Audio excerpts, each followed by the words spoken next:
apabila saya salah mengambil jalan dalam kehidupan dan telah bertaubat, hal apa yang harus dilakukan agar dapat rahmat dari Allah lagi? Quran surah keempat An-Nisa ayat 17. Quran surah 4 ayat 17. Innamat taubatu 'ala Allahi lilladzina ya'maluna as-su'a bijahalati thumma yatubuna min qarib. Sungguh orang-orang yang benar taubatnya itu ciri pertamanya, menyegerakan taubat, tidak ditunda. Jadi kalau ada kesalahan di hari ini, selesaikan. Jangan tunggu malam, karena maut bisa datang lebih cepat dari apa yang kita duga. Jelas? Perhatikan kalimatnya. Faulaika yatubullahu 'alaihim.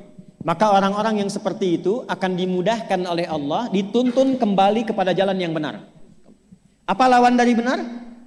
Salah. Maka ciri orang yang diterima taubatnya oleh Allah, dia akan kembali kepada kebiasaan yang baik dan meninggalkan kebiasaan buruk yang telah dia lakukan sebelumnya.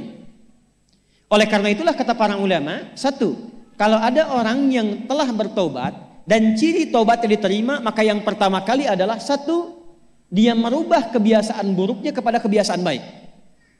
Contoh, tadinya senang melihat acara-acara yang bernuansa maksiat, gambar-gambar yang tidak elok, tobat, maka dia tinggalkan yang itu, dia pilih acara-acara baik.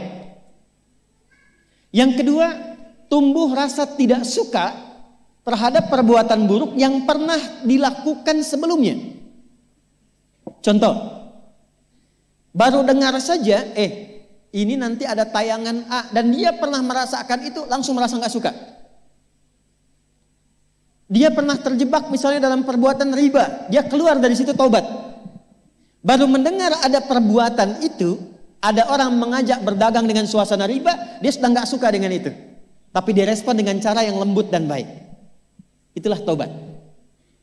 Yang ketiga, jadi secara singkat, orang taubat itu dia terjaga dari perbuatan buruk yang sebelumnya dia kerjakan, beralih menjadi baik. Yang ketiga, pertanyaan terkait dengan rahmat tadi. Pindah ke Quran surah ke-39 ayat 53. Qul ya ibadiyalladzina asrafu ala anfusihim la taqnatu mir rahmatillah. Rahmatnya muncul. Innallaha yaghfirudz dzunuba jami'an. Hei orang-orang yang banyak dosa kemudian bertobat, kalau engkau akan dan sudah bertobat, jangan pernah menyimpulkan putus asa dari rahmat Allah. Kalau sudah tobat, yakinkan, insya Allah Allah berikan rahmatnya. Apa rahmat pertama yang Allah berikan pada hamba yang bertobat itu? Satu, innallaha yaghfirudz dzunuba jami'a. Kalau benar taubatnya, dosanya Allah ampuni secara keseluruhan tanpa kecuali. Ciri pertama dia mendapatkan rahmat Allah dari dosa yang diampuni itu, satu, meningkat kesolehannya. Amal solehnya meningkat. Yang tadinya jarang sholat 5 waktu, sekarang bahkan sholat sunnah dia kejar. Yang tadinya gak pernah puasa Ramadan, sekarang Senin Kamis pun dia buru. Yang tadinya gak pernah baca Quran, sekarang pengen 1 hari 1 juz, semampu dia baca. Kalau ada yang bisa melakukan demikian, itu pertanda orang itu telah mendapatkan rahmat dari Allah Subhanahu wa taala. Bu, ini untuk inspirasi ya Bu ya.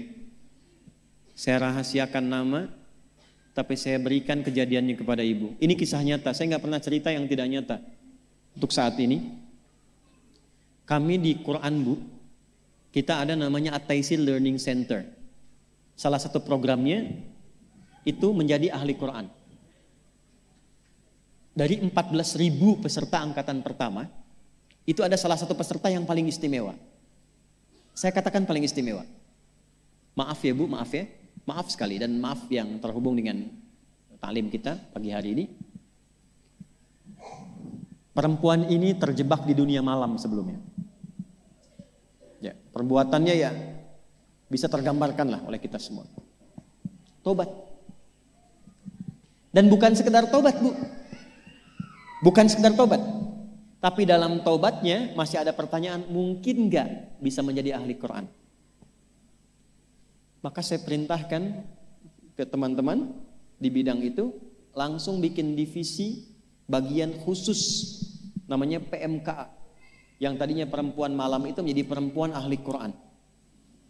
Maka tergabunglah di situ mereka dari yang nggak bisa ngaji, nggak kenal Quran. Sekarang Bu, ada yang sudah hafal berjuz-juz Al-Quran. Bukan cuma tinggal kegiatannya, udah nggak jadi pelaku begitu lagi. Selesai, rizkinya datang. Alhamdulillah. Jadi gajinya datang dengan sendirinya. Kemudian tiap bulan mereka menerima bahan sembakonya. Dan dalam saat yang bersamaan, udah ada yang khatam juz amma, udah ada yang mau masuk juz 1, udah mau melewati itu.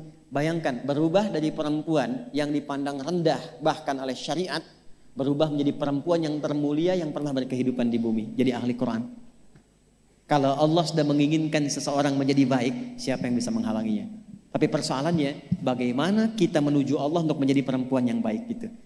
Dan jangan pernah menyimpulkan ya, maaf, jangan pernah sekali-kali menyimpulkan ini kayaknya susah tobatnya, gak mungkin dapat rahmat Allah. Itu pasti bisikan setan. Allah sangat mencintai pelaku maksiat yang gemar bertobat dibandingkan orang soleh yang tidak pernah merasa salah. Silahkan bikin status.